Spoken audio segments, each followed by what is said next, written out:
읽겠습니다. 무엇을 하든지 다 하나님의 영광을 위하여 하라.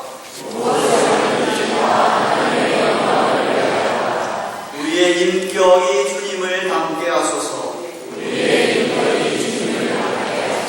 우리의 가정과 교회가 건강하게 하소서.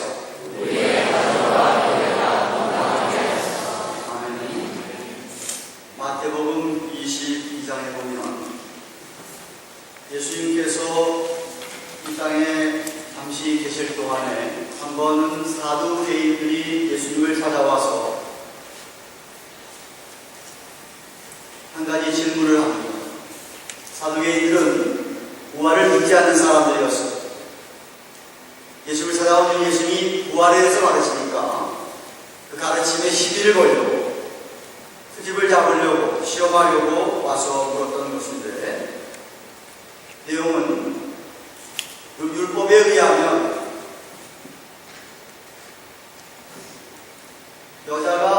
여자의 남편이 아내의 남편이 죽게 되면 그 동생이 그 아내와 같이 살게 되고, 또 그 남자도 죽으면 그 아래 동생이 또 그렇게 같이 살게 되어 있는데, 그러면 그 아내는 남편이 여럿이 있게 된 경우가 되는데, 당신 말대로 부활해서 저 천국에 가게 되면 도대체 그 여자는 누구의 남편이 되느냐? 라는 질문을 했습니다. 예수님께서 그 사두개인을 꾸짖으면 사실은 말씀이, 참 성경을 너무너무 모른다. 너희들 하나님의 능력을 모른다. 그래서 오해하고 있다. 라고 말씀을 하십니다. 믿는 자들이 부활을 하게 되면 천국에서는 시집 장가가는 것은 없다. 결혼이라는 건 없다. 다 같이 천사들처럼 된다라고 말씀을 하셨습니다. 그리고는 이어서 죽은 자의 부활을 의논할진대 하나님이 너희에게 말씀하신 바 나는 아브라함의 하나님이요 이삭의 하나님이요 야곱의 하나님이라. 야곱의 하나님이라 하신 것을 읽어보지 못했느냐? 하나님은 죽은 자의 하나님이 아니라 산 자의 하나님이시니라 라고 말씀하셨습니다. 이 32절 말씀을 헬라의 원어를 보면은 다 현재 시제로 쓰였습니다. I am, ego, eimi라는 현재 시를 사용했습니다. 나는 현재 아브라함의 하나님이고 이삭의 하나님이고 야곱의 하나님이다. 이 믿음의 조상들은 이미 수천 년 전에 죽었지만 지금 현재 하나님과 함께 있기 때문에 그런 살아있는 아브라함과 이삭과 야곱의, 물론 영원히 살아있는 것이죠, 살아있는 하나님의, 그 살아있는 그분들의 하나님이라. 그래서 그들도 주님이 나중에 재림을 하게 되면 그들도 육체를 부활하게 되어서 지난주에 설명드렸듯이, 그래서 주님을 다 보게 되고 그들을 다 만나게 될 날이 있을 텐데, 그러므로 하나님은 부활의 하나님은 하신 말씀대로 믿는 자들 다 부활하게 하신 하나님이시다라는 말씀입니다. 사두개인들은 이 부활을 믿지 않았기 때문에 하나님이 어쩌면 우리에게 주신 가장 성경 진리 가운데 아주 중요한 진리 믿지 않았기 때문에 그들의 신앙생활은 아주 형식적이고 유선적이었습니다. 바리새인들은 부활을 믿었다 하더라도 예수 그리스도가 메시아이신 것을 믿지 않았기 때문에 그도 마찬가지로 그렇게 유선적인 삶을 살았습니다. 여러분, 성경은 하나의 무슨 theory, 이론이나 무슨 사상을 이야기하고 있는 책이 결코 아닙니다. 성경은 저와 우리의 삶과는 전혀 관계없는 동떨어진 이야기, irrelevant한 이야기나 impractical한, 실제적으로 우리에게 전혀 관계없는 이야기가 쓰여있는 것이 성경책이 아닙니다. 성경 말씀의 진리를 바로 믿는 사람들은 말씀에 있는 대로 살게 되어 있습니다. 다시 말씀드립니다. 하나님을 제대로 올바로 알고 있는 사람, 하나님의 성경을 통해서 가르쳐 주시는 진리, 이 진리를 우리로 하여금 올바른 신앙만 갖게 할 뿐 아니라 세상을 살 때도 올바른 삶을 살게 한다는 말. 다시 말하겠습니다. 하나님을 올바로 믿는 사람들은 이 세상에서도 하나님 배움을 따라서 주님을 본받아서 거룩하고 경건한 삶을 삽니다. 그런데 이 진리를 올바로 믿지 않는 사람들은 그렇게 살지를 못합니다. 제가 10여 년 전에 빌 클린턴 대통령이었을 때 그가 인턴이었던 모니카하고 성관계를 맺는 바람에 나라가 터득하고 국회에서 그를 탄핵하겠다고까지 했던 적을 아시죠? 그때가 이런 소리를 했습니다. 빌 클린턴도 교회를 다니는 사람입니다. 성경을 가지고 교회를 가는 사람입니다. 저는 그 사람이 그렇게 어쩌다 실수해서 그런 죄를 범했다고 생각이 났습니다. 그 사람이 갖고 있는 이 믿음이, 이 진리가 성경적이지 않기 때문에 얼마든지 그런 일을 할 수 있다라고 말씀드렸습니다. 제가 요즘 흥미있고 아주 재미있는 책이 한 권 있습니다. 교회를 허무는 두 대적. 유명한 김재성 박사님이 얼마 전에 쓴 책, 새로운 책. 교회를 허무는 두 대적이 뭐냐? 이분이 오늘날 판단하기를 신사도 운동이라는 것과 변질된 현대 신학이 교회 안에 들어가지고 교회를 허물고 있다라고 주장하십니다. 100% 동의합니다. 그런데 이분이 여기서 주장하는 가운데 한 챕터에 무슨 챕터가 있느냐면 이런 챕터가 있습니다. 이 지금 신사도 운동이라든지 존 밀버가 시작한 비니어드 토론토 블레싱이라든지 또 요즘 한참 떠드는 미국 TV에도 나와서 토론토에 나왔는데 IHOP이라고 하는 인터내셔널 하우스 오브 프레어라고 하는 그런 것을 세워가지고 떠들썩하게 하는 마이클이라는 목사가 있습니다. 이런 사람이라든지 혹은 막 자원스 같은 사람, 이 이상한 성령 운동하면서 예언받았다고 떠들면서 그렇게 24시간 기도하면서 사람들 연락하는 그런 사람들 하나같이 그런 이단적인 요소에 있는 사람 하나같이 그들의 삶이 다 비도덕적이라고 성적으로 몰라요. 그들의 삶을 다 비켜보니까 그렇더라 이 말이에요. 왜? 바로 그렇잖아요. 여러분 이단들을 가만 보세요. 문선명이가 아내가 몇 명이 결혼하자는 몇 명이죠. 많은 것만 성경을 제대로 믿지 않기 때문에 성경에서 말하는 진리를 진리 그대로 받지 않기 때문에 그대로 알고 믿지 않기 때문에 그들의 삶은 이렇게 비도덕적이고 불경건하고 그리고 바르지 못하다니. 그러나 정말 성경에 있는 그대로 하나님 말씀하신 그대로 그 진리를 그대로 믿고 사는 사람들, 그런 사람들은 정말 우리 찬송한 대로 의지하고 순종하는 길이 예수 안에서 즐겁고 복된 길이다 라고 찬송하는 것처럼 산다. 성경 말씀이라는 것이 여러분에게 뭐 토론하라고 주신 책이 아니에요. 이거 가지고 뭐 논란을 하고 이게 뭐 맞냐 이라고 주신 책이 아니라고. 성경은 성경의 진리의 말씀을 믿고 그대로 살라고 우리에게 주신 책이에요. 이 진리를 무시하는 사람들은 함부로 살고 악하게 삽니다.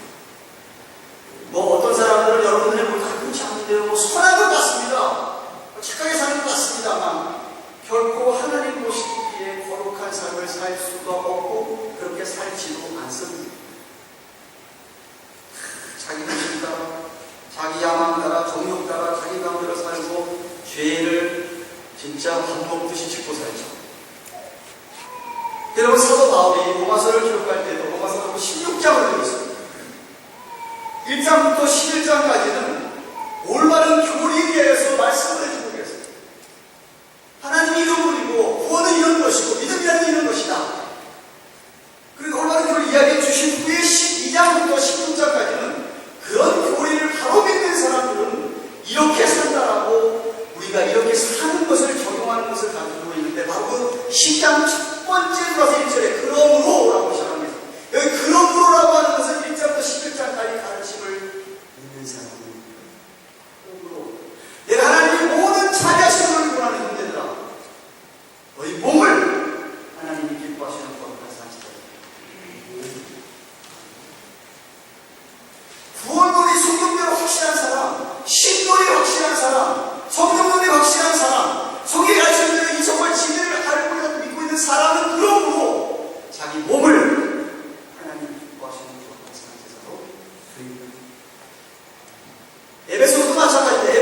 이렇게 산다라고 설명을 했는데 사람들이 잘.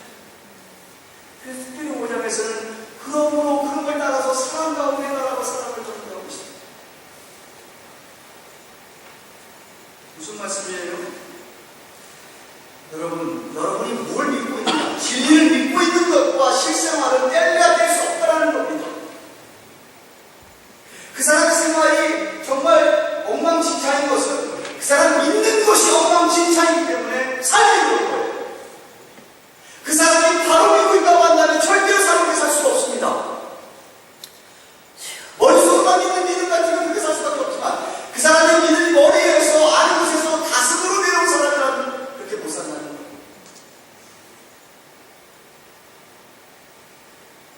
여러분이 믿는 것과 생활은 뗄래야 뗄 수 없는 불과를 해요. 여러분이 어떻게 믿느냐, 무엇을 믿고 있느냐가 여러분이 어떻게 사느냐를 결정한다. 사실 사람들은 다 자기가 믿는 대로 삽니다. 제가 모든 사람은 돈이면 다 해결되는 거 알죠? 그래서 돈하고 돈만 벌고 애를 쓰는 거 다른 거 아니죠? 왜 그렇게 믿느냐?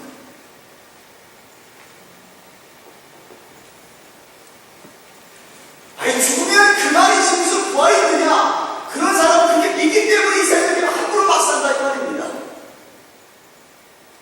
믿으면 아멘 좀 하시는.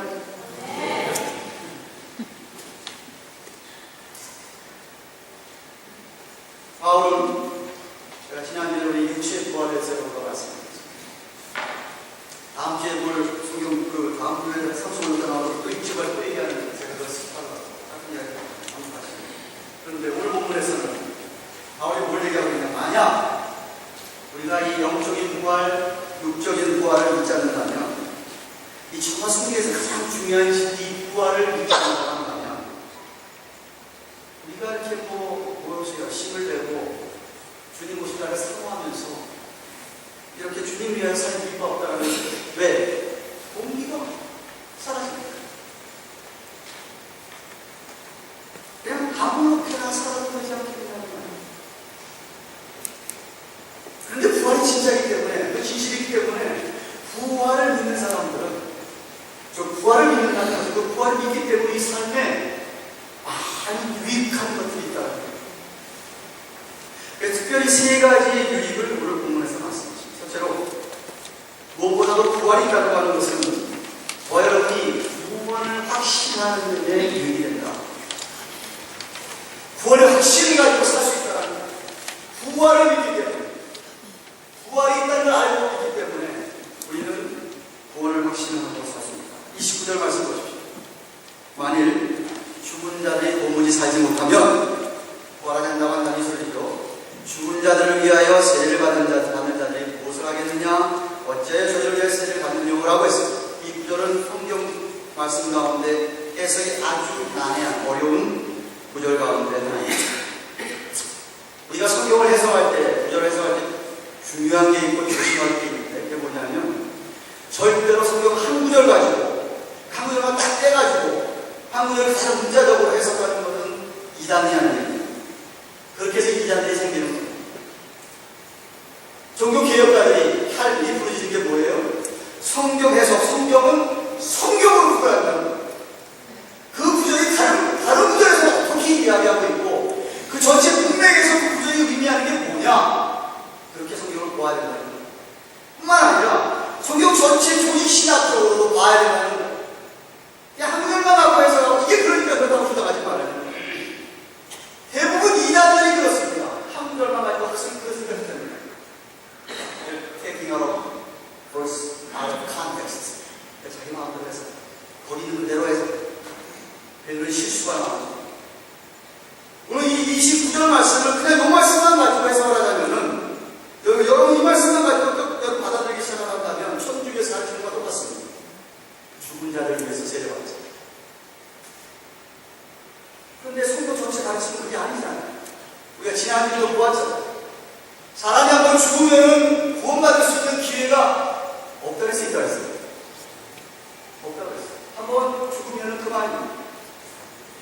절대로 죽은 다음에 그 사람 영혼에 위해서 우리가 기도한다고 해서 그 사람에 위해서 우리가 뭐 세례받는다고 내가 구원받는 건 아니라 했어요. 그럴 수 없다고 했습니다.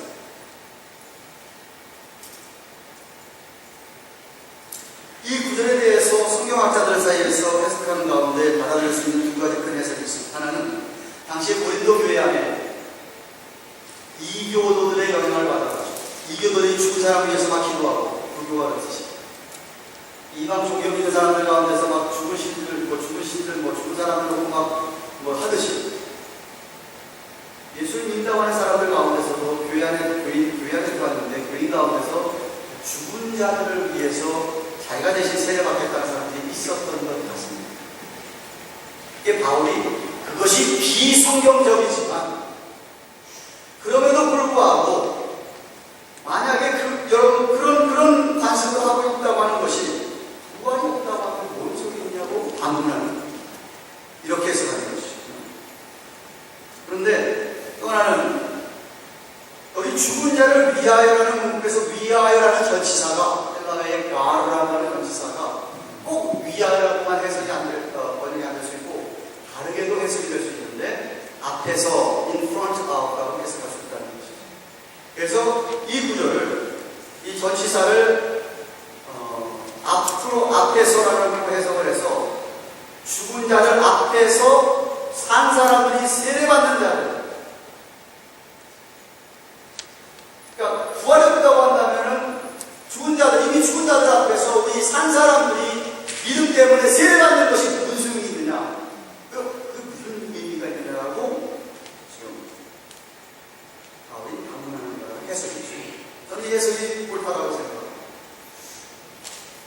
세례를 받는다고 하는 것은 믿는다는 것을 의미하고 사람들 앞에 영적으로 자기는 주님과 하나 되었다는 것을 증거하는 예식이니까 또 만나는 것을 의미하는 것과 다름이 없기 때문에 이미 믿고 죽은 자들도 반드시 부활하기 때문에 구원을 받고 세례받는 것도 옳다, 반드시 구원이 있다 라고 하는 것을 말씀하는 것이라고 봅니다. 그러므로 부활이 분명히 있고 부활을 분명히 믿는 사람은 반드시 구원이 있다는 것도 확실하다 하는 것이죠. 이해가 되세요? 신학도 강의 시간만 들을 수 있는데.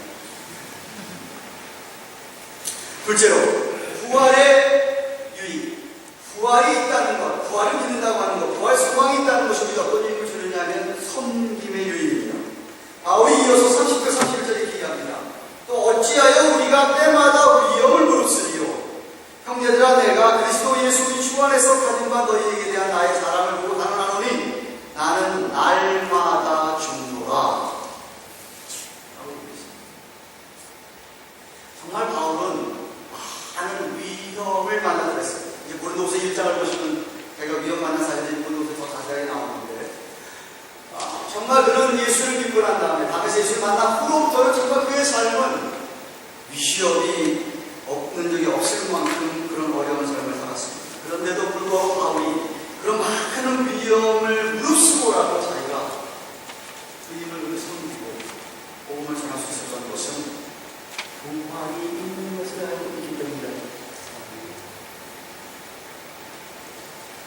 부활이 너무나 확실하기 때문에 그게 자기 자신은 날마다 죽는다라고 이야기하고 있습니다. 매일 눈앞의 상황이 너무 견디기 어려웠고 힘들어도 내가 죽고 주님을 생각하면서 나 내려놓고 앞으로 내가 부활할 거 생각을 하니까 내 안에 계신 주님께서 나를 살게 하시더라는 말씀입니다. 그런 경험해 보신 적 있으십니까? 내가 죽는 바람에 내 안에 주님이 살아서 부활의 능력을 나타내는 겁니다.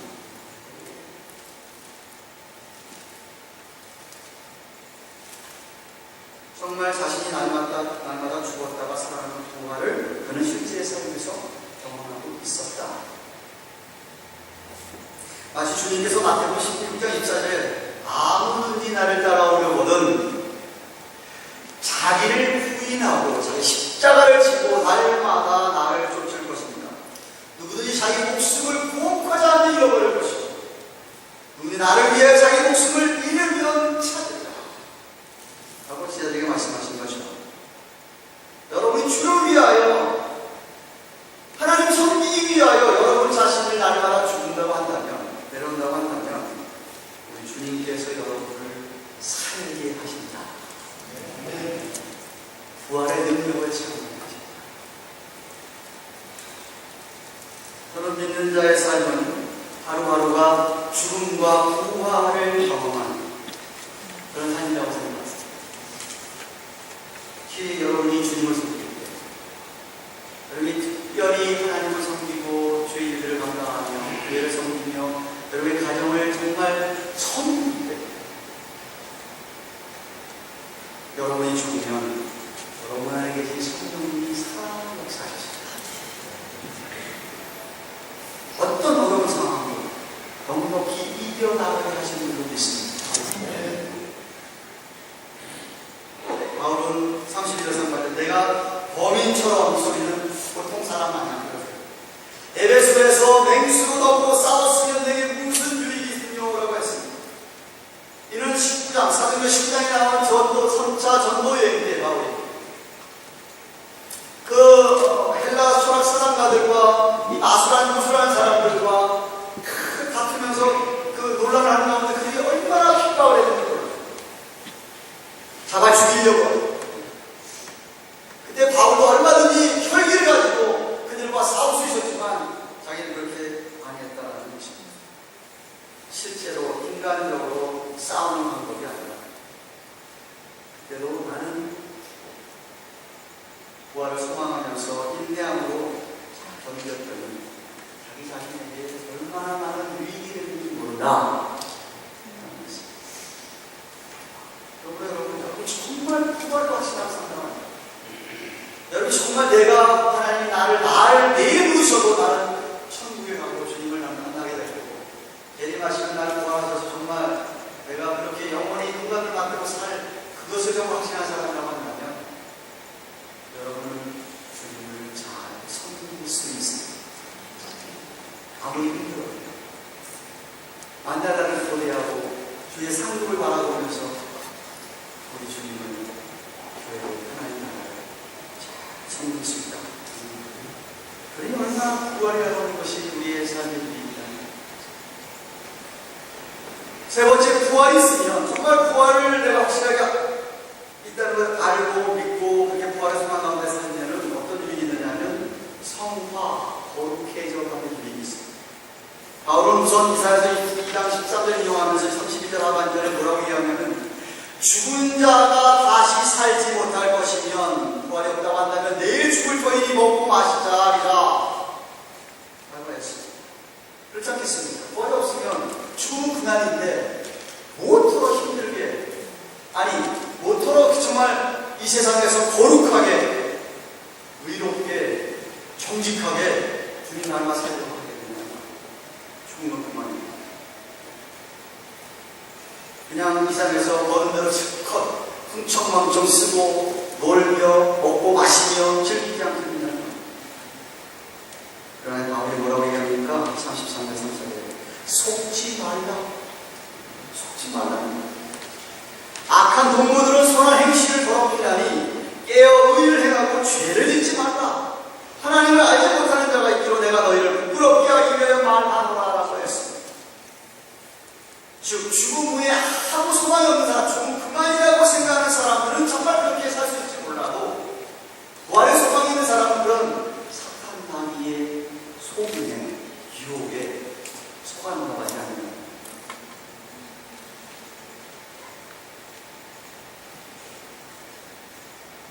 정말 경건하게 살고 되겠습니다. 아유, 내가 주님 만날 텐데 부활할 거야. 내가 이렇게 흥청망청 내 마음대로 내 전용대로 살고 죄 짓다가 어떻게 주님 만납니다.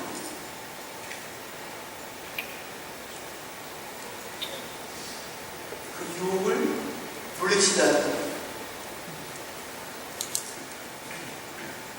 아무리 힘들어도 내가 주님 만날 사람인데 하고 거룩하게 살아야지.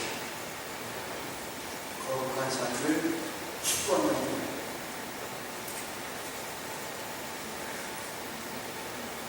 근데 사실 오늘날도 얼마나 많이 사단 마귀는 사람들에게 거짓말로 속입니다. 야, 죽으면 그만이야. 이렇게 힘들게 살아. 이 좋은 날에 왜 그게 나가 살기를 고생해? 빛이 나고 물러가고 한번 가서 가지고 땡겨.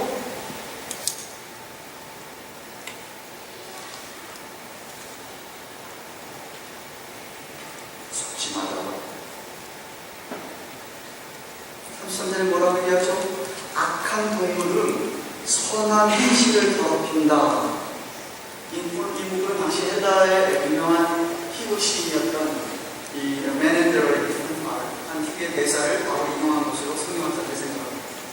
무슨 얘기냐면 세상 안 믿는 사람들조차도 악한 동물하고 사귀다가 나쁘게 된다는 걸 알지 않습니까? 근데 당시에 고린도 교인들 가운데 자꾸만 믿음 없는 세상 사람들과 어울리면서 선한 행실을 하지 못하고 오히려 추구하고 더러운 행실을 했던 것 같습니다.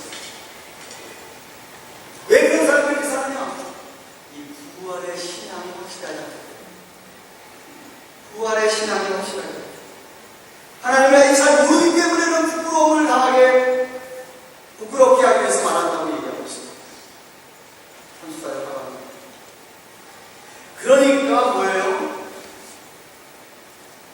그런 교인들이 바로 생각할 때 아주 타락한 것 같지는 않으니까 깨어서 정신을 차리고 의의를 행하라는 겁니다. 왜? 아직 살아있다면 기회가 있잖아요. 기회가 주어졌으니까 결단을 하고 악한 동물들하고 헤어지라는 거예요. 오히려 믿음이 좋은 동물들과 사귀면서 함께 선한 행실을 하고 하늘에 상급을 쌓아놓든지 하는 것이죠.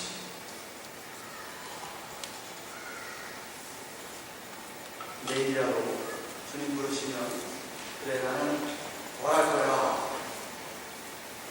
하고 믿는 자라면 어떻게 오늘 내가 악한 분들하고 어울려서 술집에 가서 술이나 마시고 도박장에 가서 도박이나 먹고 맨날 음란한 영화나 야동이나 보면 안 되고 어떻게 그럴 수 있느냐. 그 사람은 부활을 믿지 않기 때문에 부활의 시간이 확실하기 때문에 그렇게 사는 거 아니야.